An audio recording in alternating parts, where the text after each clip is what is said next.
S ವೀಕ್ಷಕರೇ ನಮಸ್ಕಾರ, ನಾನು ಪ್ರಶಾಂತ್. ನಾವು ಡ್ರೈವ್ ಮಾಡುವಾಗ ಎಷ್ಟು ಜಾಗರೂಕತೆಯಿಂದ ಡ್ರೈವ್ ಮಾಡಿದರೂ ಕೂಡ ಕಡಿಮೆ ಅನ್ನೋದಕ್ಕೆ ಸದ್ಯ ಇವತ್ತು ಬೆಂಗಳೂರು ಮಂಗಳೂರು ಏನೊಂದು ಹೈವೇ ಇದೆ, ಈ ಹೈವೇಲಿ ಆಗಿರುವಂಥ ಒಂದು ಅನಾಹುತದ ಸಾಕ್ಷಿ.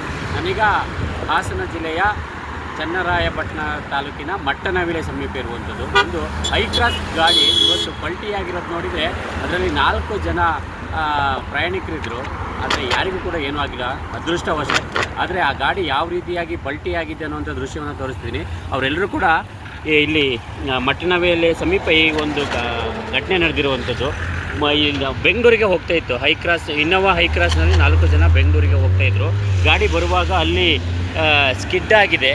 ಚಾಲಕನ ನಿಯಂತ್ರಣ ತಪ್ಪಿ ನೋಡಿ ಅಲ್ಲೊಂದು ಗಾಡಿ ಬರ್ತಾ ಇದೆಯಲ್ಲ, ಅಲ್ಲಿಂದ ಬಂದಿರುವಂಥ ಗಾಡಿ ಒಂದು ಭಾಗದಿಂದ ಇನ್ನೊಂದು ಭಾಗಕ್ಕೆ, ಅಂದರೆ ಇದು ಬೆಂಗಳೂರಿಗಿಂದ ಈ ಕಡೆಗೆ ಬರುವಂಥ ರಸ್ತೆ.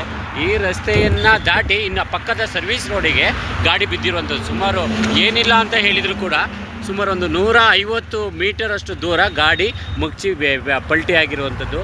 ಅಲ್ಲಿದ್ದಂಥ 4 ಕೂಡ ಸೇಫ್ ಆಗಿದ್ದಾರೆ. ಯಾರಿಗೂ ಕೂಡ ಯಾವುದೇ ರೀತಿಯಾದಂತಹ ದೊಡ್ಡ ಮಟ್ಟದ ಗಾಯಗಳಾಗಿಲ್ಲ. ಆ ಸಂದರ್ಭದಲ್ಲಿ ಯಾವುದೇ ವೆಹಿಕಲ್ ಕೂಡ ಇವರ ಒಂದು ಅದೃಷ್ಟ ಅಂತ ಹೇಳ್ಬೋದು ಸಿಕ್ಕಿಲ್ಲ. ಹಾಗಾಗಿ ಬೇರೆ ಯಾವುದೇ ವೆಹಿಕಲ್ಗೂ ಕೂಡ ಈ ಗಾಡಿ ಏನು ಸ್ಕಿಡ್ಡಾಗಿ ಬಿತ್ತು ಅಂಥ ಒಂದು ಸಂದರ್ಭದಲ್ಲಿ ತೊಂದರೆ ಆಗಿಲ್ಲ. ಒಟ್ಟಿನಲ್ಲಿ 4 ಜನರು ಕೂಡ ಸೇಫ್ ಆಗಿದ್ದಾರೆ. ಆ ಗಾಡಿ ಬಿದ್ದಿರೋ ದೃಶ್ಯವನ್ನು ನೋಡಿದರೆ ಒಂದು ಕಡೆಯಿಂದ ಮತ್ತೊಂದು ಕಡೆಗೆ ಬಿದ್ದು ಅದರ ಪಕ್ಕದ ಸರ್ವಿಸ್ ರಸ್ತೆಗೆ ಬಿದ್ದಿದೆ. ಸದ್ಯ ಎಲ್ಲರೂ ಕೂಡ ಸೇಫ್ ಆಗಿದ್ದಾರೆ. ಎಲ್ಲರೂ ಕೂಡ ಬೆಂಗಳೂರಿಗೆ ಹೋಗ್ತಿದ್ರು ಅಂತ ಮಾಹಿತಿ ಸಿಗ್ತಿರುವಂಥದ್ದು.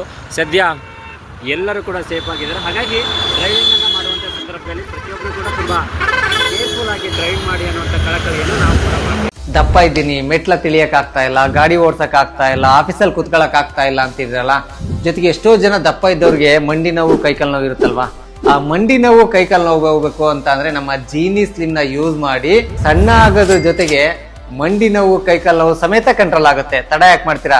ನಮ್ಮ ಜೀನಿ ಸ್ಲಿಮ್ ನ 3 ತಿಂಗಳು ಕಂಟಿನ್ಯೂಸ್ ಆಗಿ ಯೂಸ್ ಮಾಡಿ ಸಣ್ಣನೂ ಆಗಿ ಮಂಡಿ ನೋವು ಬೈ ಬೈ ಹೇಳಿ. ಇದು ಪಬ್ಲಿಕ್ ಇಂಪ್ಯಾಕ್ಟ್, ಜನಶಕ್ತಿಯೇ ನಿರ್ಣಾಯಕ.